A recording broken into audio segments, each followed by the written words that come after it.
She learned silence early, not the peaceful kind, but the kind that settles into your bones when you understand that speaking only makes things worse. In the village where she lived, silence was survival. Questions invited suspicion. Tears invited mockery. And kindness, real kindness, was treated like weakness. Her name was Alara. She lived at the edge of the northern coast, where the sea was always gray and the wind never rested. Stone houses clung to the cliffs as if afraid of being pulled into the water below. The villagers called the place Grimhold, though no one remembered who had named it that, or why. They only knew it fit. Alara had been born there, raised there, and quietly diminished there. Her mother had died when she was young. Her father followed years later, lost to the sea during a winter storm that swallowed boats whole and returned nothing. After that, Alara belonged to the village, not in the way one belongs to a home, but in the way an orphan belongs to rules, expectations, and whispered judgments. She worked where she was told. She bowed her head when spoken to. She learned when to disappear, and she learned who hated her. His name was Roderick. Once, years ago, he had courted her. Or at least, that was how he described it. To Alara, it had felt more like being hunted. His attention had been loud, possessive, public. When she refused him politely, quietly, firmly, the village turned on her in small ways at first, then larger ones. Roderick never raised his hand in daylight. He didn't need to. His words were sharp enough. His friends followed his lead, their laughter trailing behind her like rot. And when she tried to defend herself, the elders reminded her gently that a woman without family could not afford. Enemies dot, so she endured. She endured the looks. The murmurs dot, the way conversations stopped when she entered a room. She endured Roderick's voice in the dark sometimes, too close, too familiar, reminding her of what she had refused and what she owed. But she never cried where anyone could see, because silence, she had learned, was safer dot until the night the wind changed dot. It began like any other cold. Restless enough that sleep refused to settle. Alara had been said to deliver dried fish to the old healer at the far edge of the village. A task no one else wanted. Once the sun dipped below the cliffs, she should have gone earlier. She knew that, but the market had been slow, and the elder's eyes had lingered on her a moment too long when he gave the order dot, so she walked alone. Basket against her hip, boots crunching on frost-hardened earth. The forest pressed close on either side of the narrow path. Pines loomed like watchful sentinels, their branches whispering secrets she couldn't hear. Somewhere beyond them, wolves howled distant, low. Ancient. She felt them more than heard them. Then laughter broke the night. Drunk. Male. Familiar. Alara's grip tightened on the basket. Little shadow. Roderick's voice called from behind her. Slurred and sharp all at once. Out walking alone again? She didn't answer. She didn't slow. She didn't turn. Her heart began to pound. Footsteps stumbled closer. Another voice joined his. Then another. She counted them without looking. 3. Always 3. Courage borrowed from numbers. Alara, Roderick said softly now. Too softly. You've been very rude lately. The path narrowed ahead. Trees closed in. The moon slid behind a cloud, plunging the world into a darker shade of gray. She tried to move faster. Hands grabbed her arm. She gasped. Twisting, the basket falling and spilling its contents across the ground. Fish scattered like offerings she hadn't meant to give. Let go. Let go, she said, hating how small her voice sounded. Roderick laughed. There it is. That tone. Like you're better than us. I just want to go home. Home? One of the others echoed. You don't have one. They crowded her. The forest felt closer now. Heavier. She smelled ale and sweat and something crueler beneath it all, the satisfaction of power. Roderick leaned in, his breath hot against her ear. You embarrassed me, he whispered. In front of everyone. A woman like you doesn't say no. Fear wrapped around her throat. And then the forest growled, not a sound. A presence. Low, vibrating, Ancient. The men froze. What was that? Someone muttered. Elara felt it then, not terror but something else. A shift in the air. The pressure before a storm breaks. She lifted her head slowly. Two golden eyes burned from the darkness between the trees. They were too high. Too steady. Too aware. Roderick staggered back. Don't move, he hissed to his friends. Don't run. The growl came again, deeper now. Closer. A massive shape stepped into the moonlight. The wolf was impossibly large, white as frost. Its fur catching the pale light like snow under stars. Its presence swallowed the clearing, bending the night around it. Its gaze locked not on Alara, but on the hand gripping her arm. The wolf snarled, not like an animal, like judgment. Everything happened at once. The men screamed. One fell. Another ran. Roderick barely had time to release her before the wolf lunged. Alara stumbled backward, hitting the ground hard. Gravel bit into her palms, but she barely felt it. She could only watch white fur, flashing teeth, controlled fury. The wolf did not kill. It did not need to. It made its message clear. When silence returned, the forest felt vast again. The wolf stood between her and the path. Chest heaving, eyes wild, but when it turned to her, something changed. The rage faded. What remained was concern. It lowered its head slightly, releasing a soft sound. Almost a question. Alara realized she was shaking. I'm all right, she whispered. Though she wasn't sure if she meant it. The wolf watched her for a long moment. Then, as torches flared in the distance and voices carried through the trees, it turned and vanished into the forest without a sound. By morning, the village would demand blood. By morning, they would want the beast hunted. But Alara already knew something they did not. The monster everyone feared had chosen her. And somewhere deep in the forest, an alpha king, cursed, forgotten, watching in silence, had broken his vow of distance to protect a girl who had learned how to disappear. The village changed overnight. Fear always did that. It sharpened people, turned whispers into weapons and uncertainty into conviction. By sunrise, the story had already been told a dozen different ways. Each version more violent than the last. A white monster in the woods. A beast drawn to blood. Curse sent to punish grim hold. No one mentioned the men who had cornered Elara. No one asked why she had been walking home shaking. Her basket abandoned. On the path, they only cared that something had disrupted their fragile sense of control. Alara stayed inside that morning. Hands wrapped tightly around a cup that had long gone cold. Through the small window of her cottage, she watched villagers gather in the square.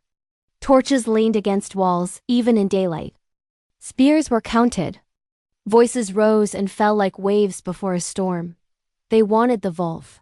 Dead. Her stomach twisted every time she heard the word monster, because she had seen the wolf's eyes.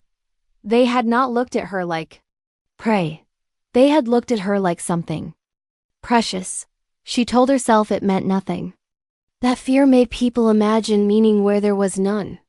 That wolves did not choose, did not watch, did not wait. And yet, that night, she returned to the beach. She didn't know why she went.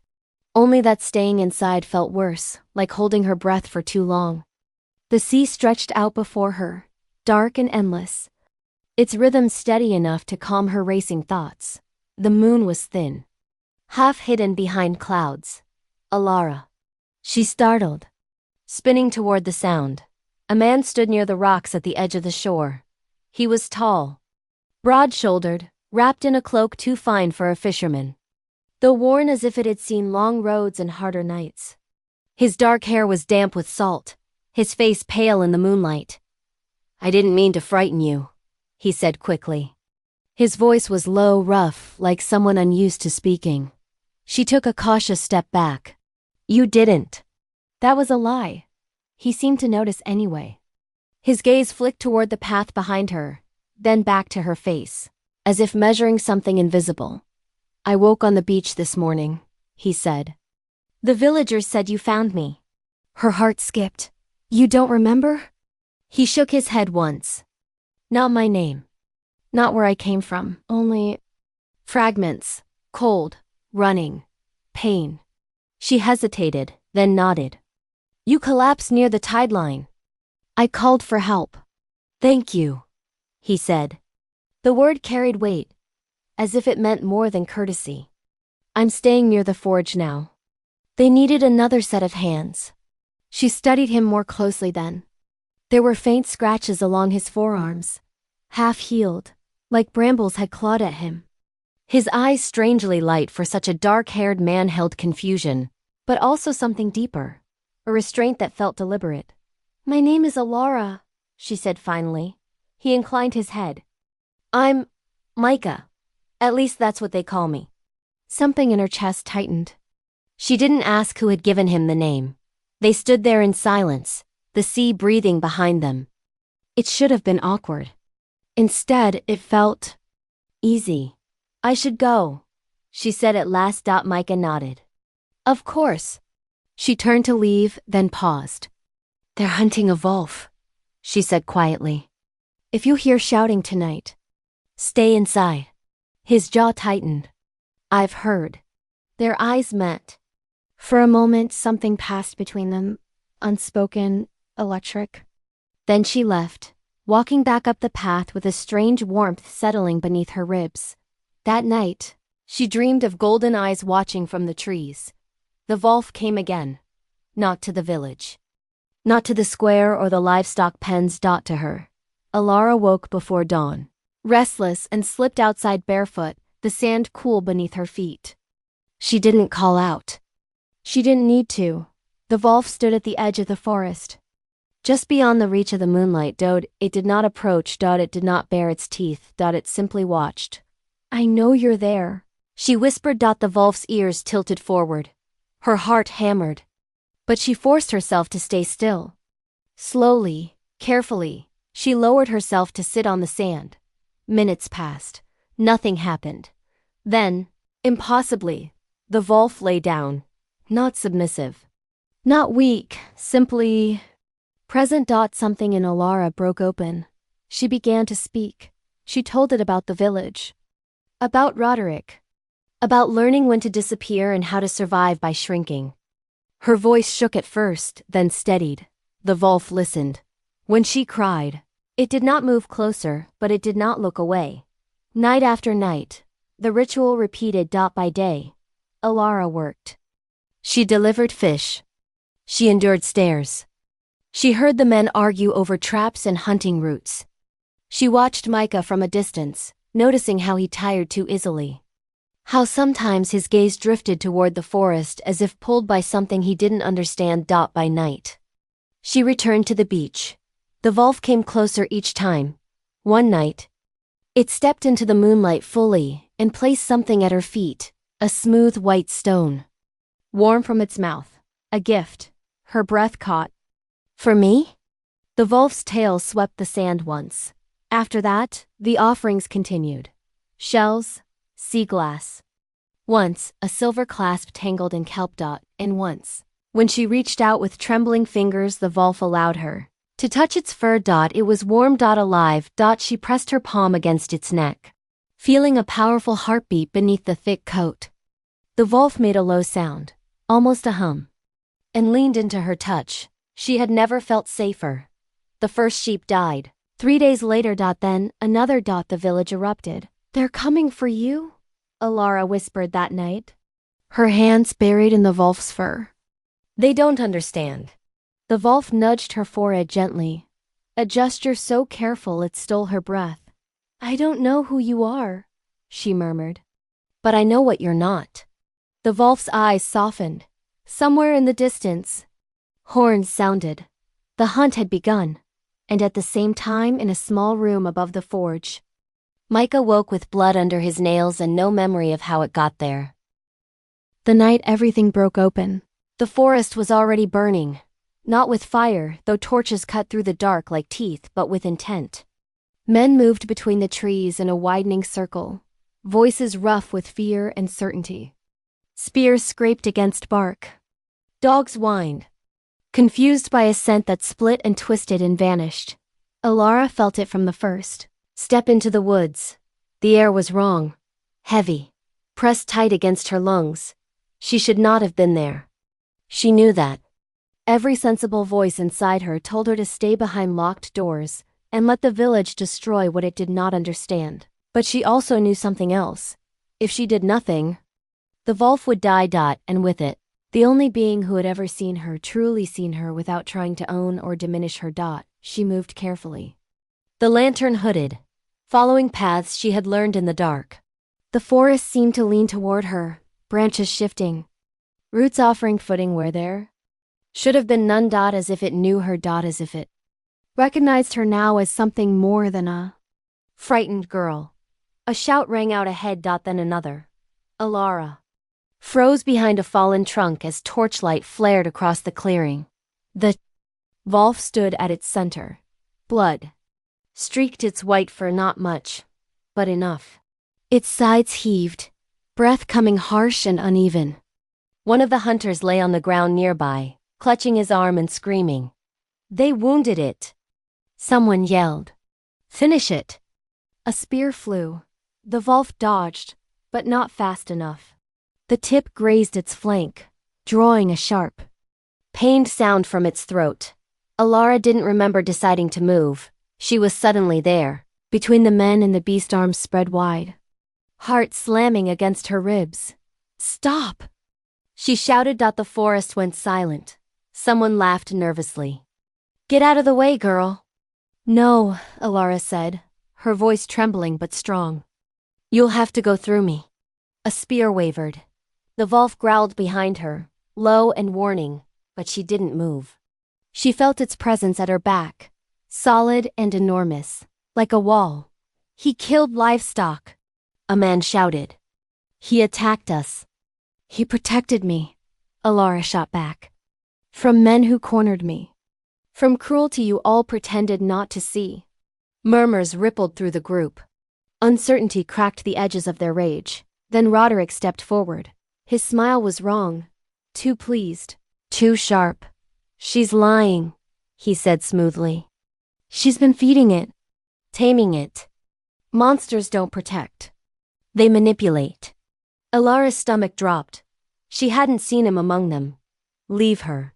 The Wolf snarled. No longer a sound of an animal, but something deeper, layered, edged with restraint breaking. Apart. The men froze. Alara felt it then. The truth pressing outward. The Wolf convulsed. Its body shuddered violently. Bones shifting beneath fur, a sound like ice cracking under pressure. The ground seemed to pull away as the massive form collapsed inward. Reshaping, unraveling, white fur receded. Claws shortened. Man fell to his knees where the Wolf had stood. Bare. Shaking.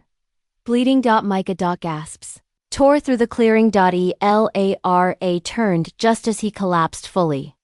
Breath coming in ragged pulls, eyes unfocused with pain and terror. Don't touch him! Someone shouted. Elara dropped beside him anyway. Micah, she whispered, hands cradling his face. It's all right. I'm here. His eyes found hers. Recognition flared in horror. I hurt them, he rasped. I didn't remember. I couldn't stop. You protected me, she said firmly. Every time. A spear lifted. Elara looked up, fury blazing through her fear. If you strike him, you strike me. The spear hesitated. Roderick snarled. He's cursed. Look at him. He's not human. Micah laughed weakly, bitter. No, he said. I'm not. The air shifted again, this time. Not with fear, but with power. The forest bowed. A presence settled over the clearing. Vast and undeniable. Micah straightened slowly. Pain falling away as something ancient woke inside him. His eyes burned not gold now, but silver, sharp and commanding. I am bound by curse, he said, voice carrying without effort. But I'm not yours to judge. A horn sounded in the distance clear. Resonant, royal.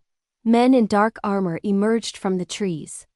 Banners unfurling behind them. At their head rode a woman with the same pale eyes as Micah. Crown glinting beneath torchlight. My king, she said, dismounting and bowing low. "We have found you." The villagers dropped to their knees in stunned silence. Micah exhaled slowly. "Stand down," he ordered his guards. "No one else bleeds tonight." He turned to Elara. The world narrowed to the space between them.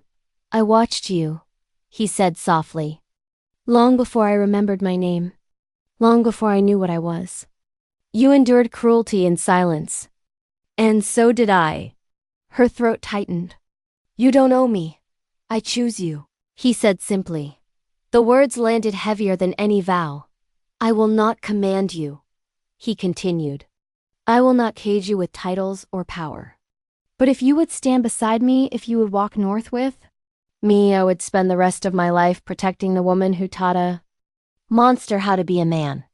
Elira looked at the kneeling village. At the torches. At the forest that had sheltered her. Then back at Micah. "For the first time," she said quietly, "I won't disappear." She took his hand, and the Alpha King rose, no longer cursed. No longer alone with his chosen queen beside him, not as a prize, but as a choice.